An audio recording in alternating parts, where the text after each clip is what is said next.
E hoje, por motivos de força maior, logo após o Jornal Interativo teremos Comando Latino, quadro Sustentável S.A. um pouco mais cedo, né? Vamos então... De dia, além de ser mudança de dia, mudança de exatamente... ainda mais cedo. Exatamente. É muito pedido para uma coluna só. É o sucesso. Não é? E a Fernanda terá o prazer inenarrável Que de tem eu? participar da coluna Sustentável S.A. Eu? É. Assim? Na cara dura. Nossa. Inclusive, nós vamos até ter sotaque de sulista. Daí. Daí? Você quer ver? É? Essa chamada. Vamos para o quadro Sustentável S.A.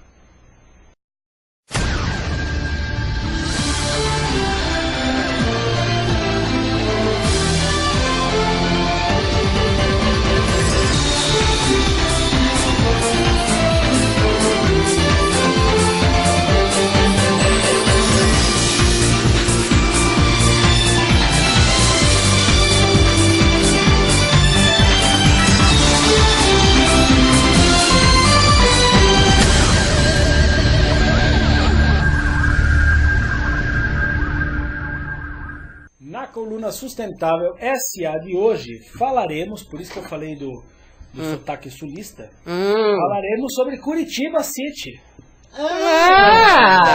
Eu achei que você ia falar de Bombacha. Não. Curitiba City, daí, eles têm esse daí. Mas vamos lá, pessoal, o que acontece? Eu já citei aqui, na época da Rio+20, que a Prefeitura de Curitiba fechou um acordo com a empresa de ônibus, uma empresa fabricante de ônibus, né? Para comprar ônibus híbridos. Seriam os primeiros ônibus híbridos fabricados aqui no Brasil. E esses ônibus, eles têm como objetivo uma redução de 35% no consumo de diesel e de até 90% na emissão dos poluentes. Olha que bacana. Muito. Né? E os primeiros 20 ônibus começaram a rodar ontem, quinta-feira. Que bacana isso. Né? Numa linha interbairros, que eles chamam de interbairros, né? Que liga os bairros centrais à PUC, lá do Paraná, no bairro do Prado Velho. Tá? Então esses ônibus, eles têm dois motores. Né? O primeiro motor é elétrico e ele dá a arrancada no ônibus, que é justamente quando o veículo polui mais. Que é para você ter uma arrancada, você gasta mais diesel, combustível, e você emite mais poluente na atmosfera. Com o motor elétrico, até os 20 km por hora, o motor elétrico está funcionando. Até no trânsito, né? Com até 20 km é o motor elétrico que funciona. Passou dos 20 km, o motor a diesel entra e é um diesel ecológico. Que eles têm lá, que é o Ecodiesel, se eu não me engano. Ecodiesel. Então, assim, além de ser menos poluente, ele ainda tem essa vantagem do motor elétrico, que até os 20 elimina a poluição. A principal poluição. 90% é a redução na emissão dos gases poluentes de um ônibus como esse daqui, que está funcionando e é uma fabricação brasileira. Bacana, e tomara que essa iniciativa venha para São Paulo, né? Exatamente. Porque tá falando aqui, ó, Viva o Pato Branco. Pato Branco. Aqui, ó, daí é uma Daí? corruptela de vernáculo usado em Santa Catarina. Santa Catarina? Pois é, mas você sabe que o pessoal usa muito daí. Lá. Eu não sei se é porque estão muito próximos, né? Porque a praia de Curitibano não é no Paraná, né? É em Santa Catarina. Eles descem, porque está 80 quilômetros ali. É como se fosse São Paulo, Santos, né? E eles descem para Santa Catarina, então acho que eles pegaram daí, fica daí. Eu acho tão legal, porque eu vou para Curitiba, eu volto com esse daí. Né? Acho que como eu sou curitibano de alma, então eu volto com daí. Mas olha só. A empresa é a Volvo, tá? A empresa fabricante de ônibus é a Volvo. E o que acontece? Esse ônibus custa algo como R$600 mil. Cada um. Tá? Aproximadamente 60% a mais do que o ônibus normal a diesel. Tá? Mas a prefeitura, mesmo assim, não vai repassar para a tarifa de ônibus o valor. Olha só que maravilha. Até porque eventualmente eles vão ter uma economia no gasto também de combustível. Perfeitamente. Né? Eles estão dizendo aqui, são 40 ônibus ao total, os primeiros 20 já estão em andamento e os outros 20 entram em outubro agora nas linhas de Curitiba, tá? Só para vocês terem uma ideia, a passagem de ônibus custa R$ 2,60 lá em Curitiba. E eles não vão mexer nessa passagem de ônibus, tá? Porque a prefeitura diz que é um incentivo ao meio ambiente. Né? Você trazer benefícios, trazer soluções ao meio ambiente. Isso que eu acho que é legal. É um produto muito mais caro, 60% mais do que um ônibus comum, mas mesmo assim a prefeitura foi lá, bancou e não vai repassar para a população. Por quê? É só assim que o preço cai. Quando você começa a ter demanda, quando você começa a ver isso funcionando, e aí automaticamente você tem uma produção em larga escala e aí o preço cai. Não, sim, e aí está um exemplo assim, de compromisso gerencial com a questão da sustentabilidade, né? Curitiba... E aqui em São Paulo que a gente tem os táxis elétricos, né? 2. Exato. Ironizar. Mas já tá aí. Não, mas é um começo. Renatinho, é um começo, tem 2. Não tem 2. E dizem, mas o engraçado é que esse caso em específico não tem a previsão de um número maior. Parece que no final do ano ia ter mais algumas licenças e tal, mas ainda é assim, é um piloto. É um protótipo. Um protótipo para ver como é que rola, como é que tá, se o pessoal tem boa aceitação ou não. Muito mais caro do que o carro normal. A licença também não é barata, tanto que é só para cooperativas, não é para taxista particular, essas de elétrico, carro elétrico, né? Mas tá aí, eu acho que é o papel do governo incentivar esse tipo de iniciativa. Mas cobrando mais caro não é um incentivo. Não é um incentivo. Sim. Mas a prefeitura está lá, está bancando os ônibus, tá bancando a diferença. Eu digo é do táxi aqui em São Paulo. Então, não, claro, mas é uma questão... Não, entendi, a licença você fala. Sim. Perfeito, exatamente.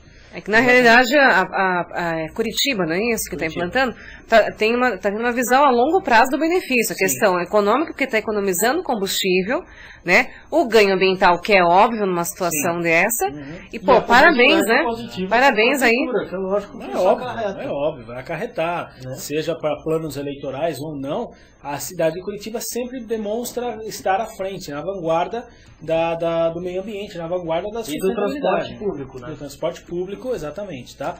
Que eles têm o BRT, foi o primeiro, foi ali que surgiu o BRT no mundo, foi em Curitiba, foi com um arquiteto, né? Foi um urbanista, Jaime Lerner, que lançou isso em Curitiba, depois foi para Goiânia, foi para Uberlândia e depois se espalhou pelo mundo, como exemplo de transporte público, não sobre metrô, mas sim sobre rodas, né? Sim. Então é bastante interessante, por isso que sempre que tem notícia em Curitiba eu trago para cá, porque eles realmente estão na vanguarda e querem continuar avançando nessa um exemplo, né? É uma pena que ainda seja se resuma, né, a Curitiba. Podia ser uma coisa, um efeito multiplicador ainda não existe. Tem que começar por algum lugar e eu acho que esse é o começo só. Sim. Eu espero que multiplique. O problema é se não multiplicar. Daí essa é a questão. Mas eu acho que chega lá. O Dela está falando aqui, a Curitiba são especialistas em inovar para melhor no que diz respeito à relação trânsito-meio ambiente. Que foi o que criou o BRT. Os pontos fechados, que você paga a entrada no ponto, daí você entra no ônibus sem pagar, daí não causa muita fila para entrar. Exatamente, até porque você pode usar as 3 portas para entrar e não só uma, né, para você poder passar pela catraca, né? Então eles estão sendo realmente assim, como cidade. E ele falou aqui, aos domingos a passagem custa R$1. R$1, exatamente. Oh, que beleza, hein? Falando assim, até quando? E e me parece que é o seguinte, você tem bolsões ali que se você parar num determinado local, tá? Uma estação, né? Você for no comércio da redondeza, se esse comércio carimbar para você o ticket do ônibus, você volta de graça, se não me engano. Nossa, que sensacional! Que você está gastando, ou aquele dinheiro que você está gastando na passagem, se você consumir ao redor da estação, carimbou, volta sem pagar. Então, nossa! São iniciativas que a gente fala, puxa vida, né? É uma capital, não é nem uma cidade pequena, é uma capital trazendo tantos benefícios para a população. E não é uma capital pequena, né? Exatamente. Não é uma capital pequena. Não é como São Paulo, sim. Mas também não é uma cidade pequena. É que São Paulo já não é uma capital muito tempo, já é uma megalópole. Sim. Tempo, né? Mas aí que tá o erro aqui. Em vez de vide aí os candidatos atuais, né? Irem beber na fonte de Curitiba, estudar, sabe, as iniciativas que de fato dão certo, não tanto em questão ambiental, questão de transporte, que é um destaque, não. Propõe coisas que realmente a gente sabe que eles não vão conseguir cumprir e exatamente. Mas continua tudo na mesma. São Paulo, eu sempre falo isso, tem que pegar como exemplo lá. Realmente, lá em Curitiba, trabalho e casa estão no mesmo bairro. Você trabalha próximo da tua casa, você não tem que se locomover a cidade inteira como acontece aqui em São Paulo, né? E mesmo que São Paulo queira usar de exemplo, hoje ela não consegue mais. Por quê? Porque está tudo tão tumultuado, está tudo tão construído ao redor das ruas, das avenidas, que você não consegue mais alargar, você não consegue mais criar BRT, você não consegue mais. Viviane falando aqui, ó, sou eu, o Thiago, pai. Hoje estou jogando e assistindo. Muito bom, seu Thiago, ainda bem, porque eu cheguei em casa, nem ia assistir o programa, não, tava jogando. Aí eu falei, nossa, isso aqui é credibilidade, gostar do Fala pai, assim, né? isso que é ibope, não, mas né? eu tava só escutando, mas tava muito bom. Aí você vira pra ele, fala assim, o que eu falei no bloco tal? Eu não sei, eu tava matando um ninja, né? Mas tava muito bom o programa. É isso aí. Beijo, gente. Tchau, tchau. Um forte abraço pra vocês, boa semana e até lá. Valeu, grande abraço. Fui.